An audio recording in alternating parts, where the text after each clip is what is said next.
हरे कृष्णा। आज हम बहुत ही इंटरेस्टिंग टॉपिक पर चर्चा करने वाले हैं। It is not only interesting but very very important topic. हम आज भगवत गीता पर चर्चा करने वाले हैं। हम सभी जानते हैं कि 4 दिसंबर को गीता जयंती है। गीता जयंती जब भगवान श्री कृष्ण ने अर्जुन को गीता सुनाई थी, या यूँ कहिए कि भगवत गीता का जन्म हुआ था। Jayanti is celebrated all over the world by the devotees of lord Krishna. It is celebrated as festival.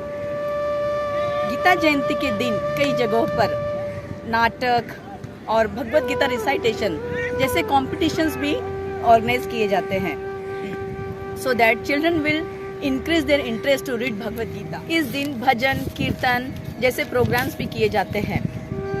Bhagavad Gita के दिन मोक्षदा एकादशी होती है, जिसके कारण डिवोटीज उपवास रखते हैं to increase their love for Krishna. Bhagavad Gita हालांकि कुरुक्षेत्र के मैदान में सुनाई गई थी, लेकिन इसका विवरण संजय ने धृतराष्ट्र से किया। भगवत गीता डिस्क्राइब की थी भगवान श्री कृष्ण ने अर्जुन को, और वह कुरुक्षेत्र के मैदान में की थी। हम सभी जानते हैं कि बहुत सारे पॉसिबल रिकंसिलिएशन एफर्ट्स के बाद भी युद्ध होना तय था, जिसके कारण कुरुक्षेत्र को एक युद्ध भूमि के रूप में वहां ठहराया गया।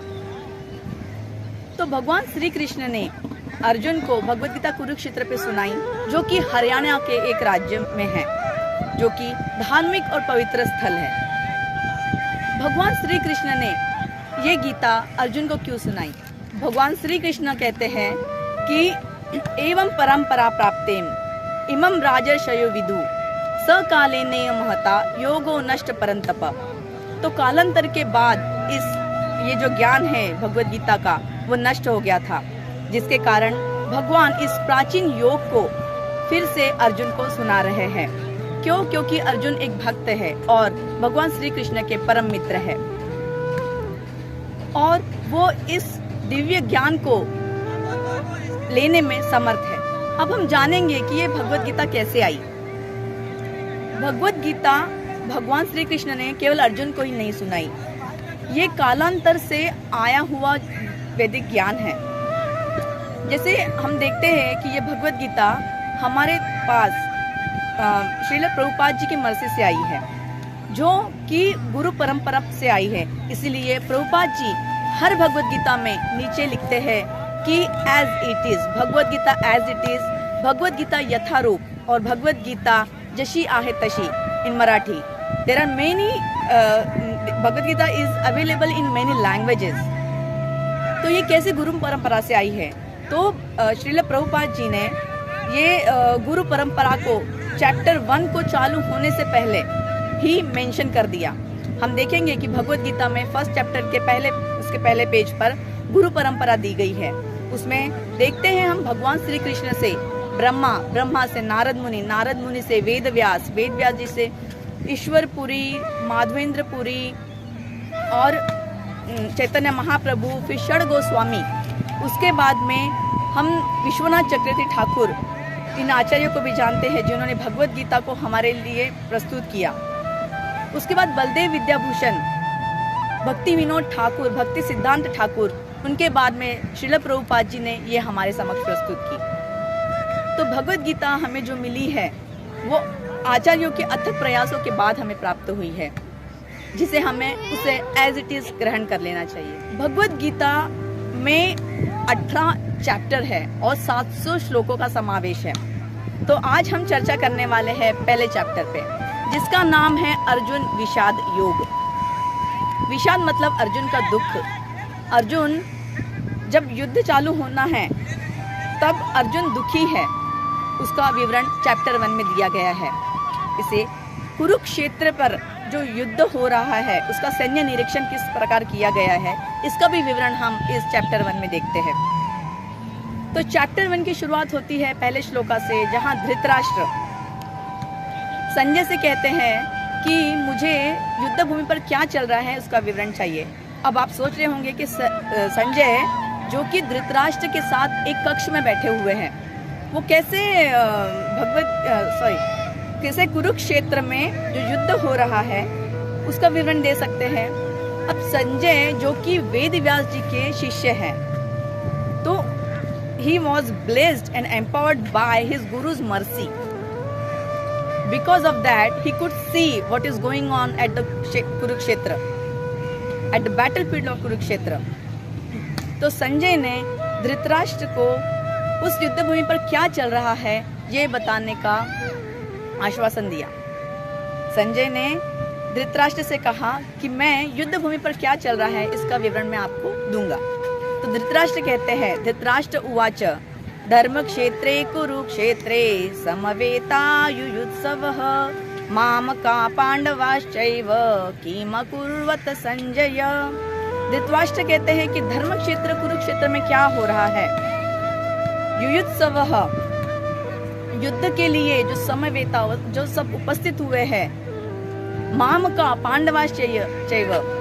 यहाँ देखते हैं हम धृतराष्ट्र की मेंटालिटी कि स्टार्टिंग में ही पांडव और अपने पुत्रों के बीच में डिस्टिंग्विशन करते हैं। जैसे मामका और पांडवाश्चैव, अपने बेटों को मामका अपने पुत्र बताते हैं और अपने भाई के पुत्रों को अलग पांडव देके उन्हें अलग करते हैं। तो वो पूछ रहे हैं कि संजय, मेरे और पांडवों के बीच, पुत्रों के बीच में क्या हो रहा है। तो इसके आगे हम जानेंगे, दृष्ट्वा तु पांडवानीकं व्यूढं दुर्योधनस्तदा आचार्यमुपसंगम्य राजा वचनम अब्रवीत। तो अब दुर्योधन जो है युद्ध भूमि पर सेनाओं का निरीक्षण कर रहे हैं। वो देख रहे हैं कि किस तरह से सेनाओं का निरीक्षण किया गया है पांडवों के द्वारा। तो हम यहाँ देखेंगे कि धृतराष्ट्र तो संजय के थ्रू देख रहे हैं। वो नहीं चाहते हैं कि पांडवों और कौरवों के बीच में किसी प्रकार का सुलह हो, क्योंकि वो चाहते हैं कि उनके पुत्र राज्य करें। अब दुर्योधन है, वो उनकी सेनाओं का निरीक्षण कर रहा है। दृष्ट्वा तु पांडवानीकं व्यूढं दुर्योधनस्तदा आचार्यमुपसंगम्य राजा वचनम अब्रवीत।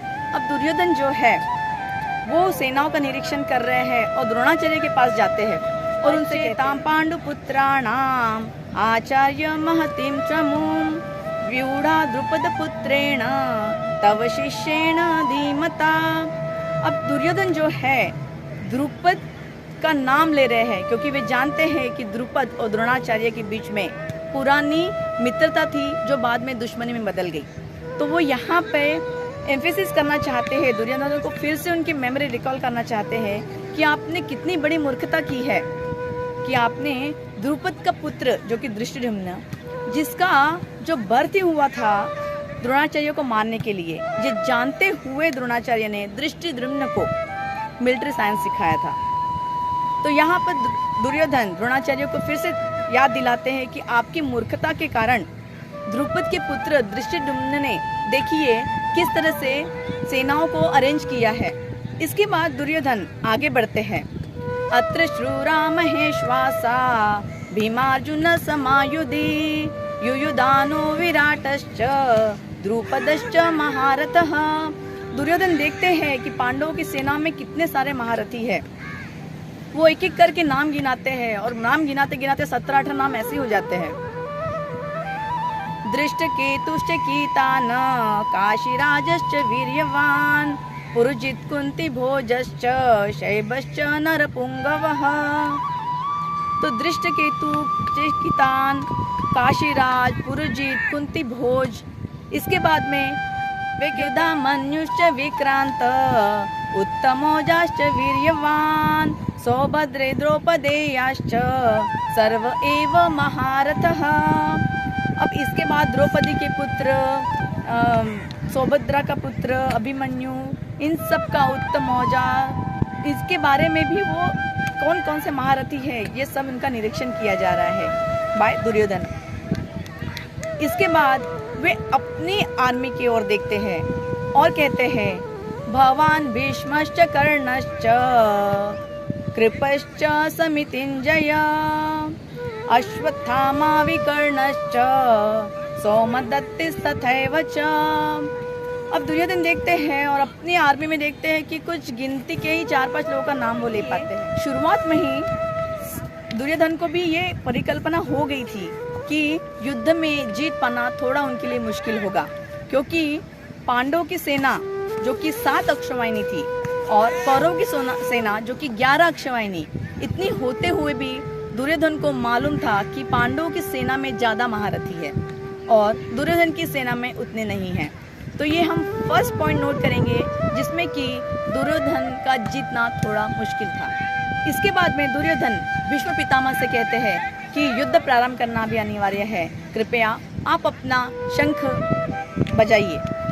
भीष्म पितामह जो कि जानते हैं कि दुर्योधन अधर्म की ओर है, उसके बाद भी क्योंकि उनका ये कर्तव्य था कि जो राजा है उसकी साइड ले, तो राजगद्दी पर हम जानते हैं कि उस समय धृतराष्ट्र थे, तो इसी कारण भीष्म पितामह को धृतराष्ट्र और उनके पुत्रों का साथ देना पड़ा। इसके बाद भीष्म पितामह ने कोलाहल पूर्ण ध्वनि करते हुए अपना शंख बजाया, जिसके कारण दुर्योधन बहुत खुश हो गया।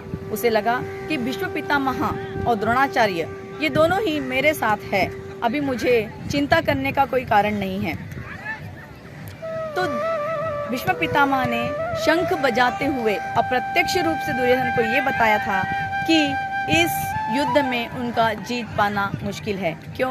क्योंकि पांडवों की तरफ भगवान श्री कृष्ण स्वयं। इसके बाद भीष्म पितामह ने कहा कि चूंकि युद्ध का मार्गदर्शन करना मेरा कर्तव्य है और मैं इसमें कोई भी कसर बाकी नहीं रखूंगा, और उन्होंने कोलाहल पूर्ण ध्वनि करते हुए, सिंहनाद करते हुए अपना शंख बजाया। श्वेत घोड़ों के रथ पर सवार भगवान श्री कृष्ण और अर्जुन ने भी अपने अपने शंख बजाए।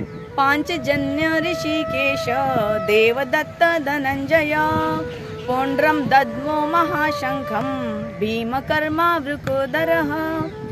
तो इसके बाद में भगवान श्री कृष्ण ने अपना पांचजन्य नामक शंख बजाया, देवदत्त नामक शंख अर्जुन ने बजाया, पौंड्रम भीम ने, अनंत विजय नामक शंख युधिष्ठिर महाराज ने, सुघोष और मणिपुष्पक नकुल और सहदेव ने बजाए। तो इन शंखों की ध्वनि इतनी कोलाहलपूर्ण थी कि आकाश और पृथ्वी को शब्दायमान करती हुई धृतराष्ट्र के पुत्रों के हृदय को विदीर्ण करने लगी, जिसके कारण दुर्योधन थोड़ा डर गए। तो हम यहाँ देखेंगे कि शंखों की ध्वनि से भी दुर्योधन थोड़े से हताश हो गए थे, जिसके कारण उन्हें लगने लगा था कि मेरा जीत पाना थोड़ा मुश्किल है।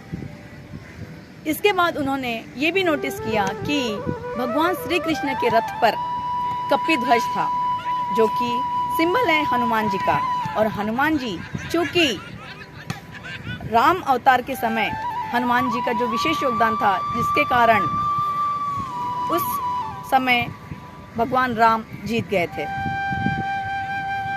तो दुर्योधन को ये भी लगा कि इनके साथ हनुमान जी स्वयं उपस्थित है एक फ्लैग के रूप में। इसके बाद में सभी अपने अपने शंखों को बजाते हैं और दुर्योधन हताश होता है। आगे अर्जुन भगवान श्री कृष्ण से कहते हैं, योरुभयोर मध्ये रथम स्थापयमेच्युत।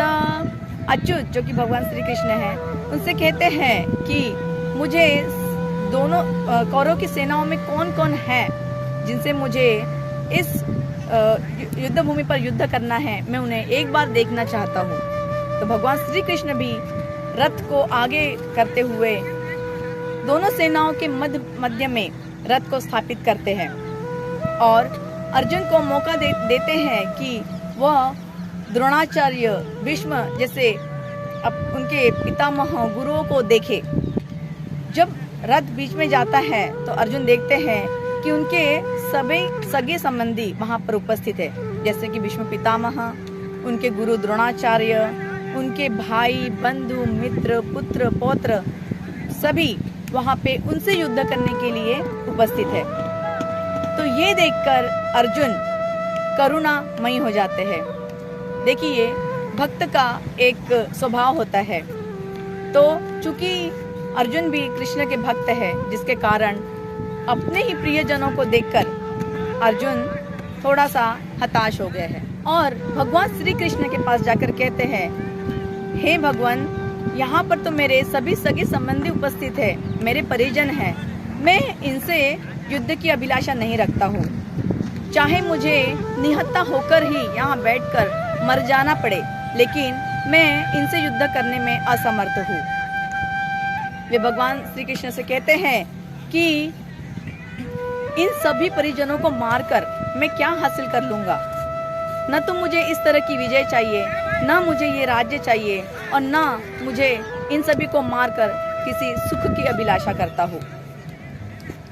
अर्जुन कहते हैं, भगवान इन सब परिजनों को यहाँ मेरे साथ युद्ध करने के लिए उपस्थित होकर देखकर मुझे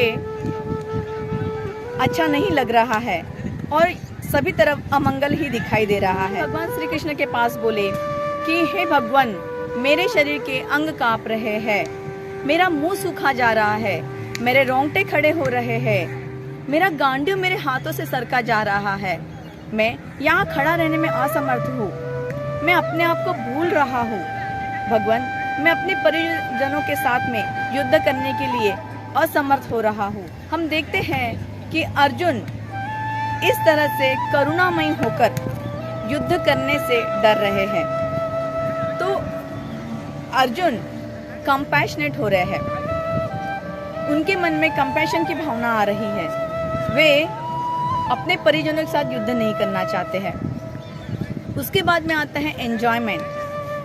वे अपने परिजन से युद्ध करने से डर रहे हैं क्योंकि वो किसी तरह का सुख नहीं भोगना चाहते हैं अपने ही मित्रों और सगे संबंधियों को मारकर। उन्हें ऐसी विजय नहीं चाहिए है, उन्हें ऐसा राज्य भी नहीं चाहिए है। उसके बाद में अर्जुन को डर है डिस्ट्रक्शन ऑफ फैमिली। वे कहते हैं कि भगवान, यदि मैंने इस युद्ध में इन योद्धाओं को मारा तो इससे कुलवंश का नाश होगा। जितने भी इनकी पत्नियां हैं वो विधवा हो जाएगी, बच्चे अनाथ हो जाएंगे, जिससे कि उन्हें उनके कुल के बारे में कुछ ज्ञान ही नहीं होगा और ये कुल का नाश होगा। और मैंने गुरु परंपराओं से सुना है कि जो व्यक्ति कुल का नाश करता है उसे नरक प्राप्त होता है। तो अर्जुन यहाँ पर सिंफुल रिएक्शंस से भी डर रहे हैं। वो किसी प्रकार का पाप नहीं करना चाहते हैं और इसी कारण इनडिसिसिवनेस, वह डिसीजन लेने में समर्थ नहीं हो पा रहे हैं। इसके बाद हम देखते हैं कि अर्जुन हताश होकर अपने ही रथ में धनुष और बाण को रखकर एक आसन पर नीचे बैठ जाते हैं। लास्ट श्लोका में संजय ने यही बताया है धृतराष्ट्र को कि अभी अर्जुन हताश होकर धनुष बाण एक ओर रखकर अपने आसन पर बैठ गए हैं और इसके आगे क्या, ये हम जानेंगे अगली वीडियो में। तब तक के लिए स्वस्थ रहे, मस्त रहे और भगवद गीता पढ़ते रहे। गीता जयंती पर मुझे आशा है कि आप न केवल भगवद गीता पढ़ेंगे बल्कि औरों को भी इस ज्ञान को बांटेंगे। तो आपको गीता जयंती की और मोक्षदा एकादशी की बहुत बहुत शुभकामनाएं। Do subscribe our channel and do not forget to hit the bell icon. Hare Krishna. Yes.